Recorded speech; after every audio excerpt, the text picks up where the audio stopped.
Dans l'épisode 4, Addis fait face à un patrimoine de tests de non-régression devenu trop important pour être exécuté manuellement. L'équipe décide alors d'automatiser une partie des tests conçus dans Jest en les traduisant en Gherkin pour faciliter la collaboration avec l'automaticien. Les premiers résultats sont concluants. Une meilleure confiance dans les tests, davantage de visibilité pour le métier et des rapports d'exécution automatisés accessibles à tous. Place désormais à l'automatisation dans le sprint et aux tests end-to-end automatisés avec Jest et Gherkin. Cette automatisation, on l'avait, mais elle arrivait relativement tardivement. Les équipes de dev étaient complètement passées sur un autre sujet au moment où l'automaticien commençait à scripter les tests de la feature précédente. Donc, équipe complètement désynchronisée, difficile de s'organiser dans une équipe agile, c'est quand même un petit peu triste. Et donc, la problématique de cette automatisation tardive, sa cause, elle est évidente. C'est que l'automaticien, il intervient un petit peu comme un mercenaire, il fait tout sauf partie de l'équipe. Je laisse me donner la solution, mais je pense que tout le monde l'a. La solution la plus simple et la plus évidente, en fait, ça a été de prendre l'automaticien avec nous dans l'équipe, en fait.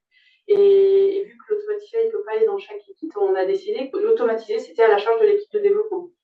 Donc maintenant, les développeurs développent les fonctionnalités et les tests qui vont avec. Alors attends, Alix, parce que tu sais très bien que les développeurs, si tu leur demandes de faire un truc de plus, il y a peu de chances qu'ils le fassent bien. Donc moi, je te propose, pour être sûr que les développeurs le fassent tous sur toutes les features, c'est qu'on inscrit ça dans la definition of done. OK. Et notre definition of done, pendant un sprint, a été dev plus test automatisé, bien évidemment, à la charge du développeur. Donc après ce sprint, on a vu les premiers résultats. Alors là, vraiment, la collaboration, on a atteint le summum entre le dev, le testeur, on travaillait main dans la main, on était ensemble en permanence, c'était très agréable. Et surtout, on a eu une vraie approche automatisée où, à la fin du sprint, on a eu des tests automatisés. Voilà, des tests automatisés sur les fonctionnalités qu'on était en train de développer, qu'on allait livrer à la fin du sprint. Par contre, les développeurs ont effectivement bien travaillé avec les testeurs. Par contre, ils ont un petit peu oublié de se parler entre eux. Du coup, on s'est retrouvé avec des mots-clés Gherkin dupliqués, la granularité des notions dans nos mots-clés Gherkin qui étaient complètement disparates entre les développeurs qui les avaient rédigés. On avait fait quelque chose, mais on sentait que le passage à l'échelle serait compliqué et que poursuivre dans cette direction serait compliqué. Du coup, on a dû travailler sur cette écriture des Gherkin au sein de notre équipe. Et on a dû se coordonner, en fait. L'équipe a dû se coordonner. Et pour ça, on a décidé d'utiliser le Gherkin à tous les niveaux. Donc, on a commencé à utiliser les Gherkin dans nos user stories quand on spécifie nos user stories. En dessous de chaque règle métier, il fallait qu'on ait un exemple sous forme Gherkin. Donc, par exemple, une user story sur le tarif, c'était un adhérent de 45 ans, soit un adhérent de 45 ans, quand il fait une simulation, alors le tarif XXX s'affiche. Donc, en dessous de chaque règle, il y avait un exemple, et ces exemples ont pu être utilisés directement par le développeur qui avait la user story à charge comme base de BDD, en fait. Pour valider, c'était une première validation du code qu'il développait. En parallèle de ça, le testeur, donc moi-même, je commençais à faire mon parcours applicatif avec toutes les règles métiers. Le fait d'avoir les exemples, ça m'aidait moi aussi pour mon parcours applicatif, pour m'assurer que j'avais bien compris. On générait le nombre de cas de test optimal avec la couverture qui était assurée. Et le logiciel Jest nous permet, en fait, pour chaque cas de test, pour chaque étape des cas de test, de mapper une phrase Gherkin et de générer automatiquement tous les Gherkin qui correspondent à ces cas de test. Voilà, comme vous voyez à l'écran.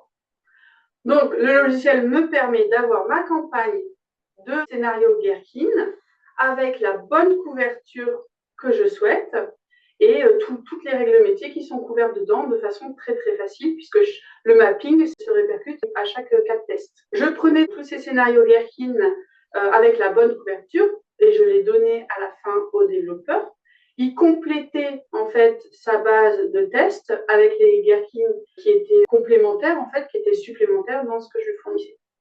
Et de cette manière-là, on rebouclait pour voir si toutes les phrases Gherkin étaient correctes. Effectivement, alors on n'est peut-être pas rentré assez dans le détail de ce que doit faire le développeur à partir d'une phrase Gherkin, mais quand on écrit une phrase Gherkin, là on ne l'a pas précisé, mais on parle de test end-to-end. Donc, il s'agit de piloter un robot qui va faire les actions dans notre navigateur. Ce pilotage, forcément, c'est du code. Forcément, il faut quelqu'un qui l'écrive et il faut que ce code aille exactement en face du mot-clé Gherkin et de chaque mot-clé Gherkin. Et Gherkin a cette puissance de pouvoir paramétrer ces phrases. Et donc, en rendant le code paramétrable, on avait des cas génériques interchangeables. Et donc, le développeur, s'il faisait bien son travail avec le premier Gherkin rédigé en user story, il avait assez peu de travail pour gérer l'entièreté des cas de test qui n'étaient que des variantes du Gherkin initial. Et donc là, on n'est plus du tout sur une automatisation retardée, puisque l'automatisation, elle arrive même avant le parcours applicatif avec simplement le premier exemple issu d'un atelier d'example mapping, par exemple. Donc c'est top. C'est top. On s'est assuré aussi l'unicité des phrases Gherkin. On pourra même les réutiliser plus tard en amont avec le logiciel. Moi, je peux récupérer tout ce que vous avez développé et réutiliser ces phrases Gherkin pour mes futurs mapping 4 tests yes vers Gherkin yes. Donc c'est top. Le temps en fait qu'on mettait pour créer les scénarios automatisés a grandement diminué au cours des sprints. Donc tout ça, c'est très bien. On a juste un seul problème, c'est notre patrimoine de test auto. Oui. Il va falloir rattraper ce qu'on a fait sur nos 10 sprints précédents maintenant, entre ce qu'avait fait l'automaticien et ce qu'a fait notre équipe de dev avant qu'on s'organise sur le sujet. Donc là, on a dû faire une petite pause dans l'espace-temps pour remettre ça au propre et puis repartir sur des bases saines tout simplement. Donc c'est anecdotique, mais là, l'espace d'un week-end, on a remis à plat ce qu'il fallait pour que l'équipe puisse repartir sur des bases saines, parce que voilà, effectivement, dans le cadre d'un sprint, c'était compliqué de garder le rythme pour toute l'équipe et de remettre tout ça en cohérence.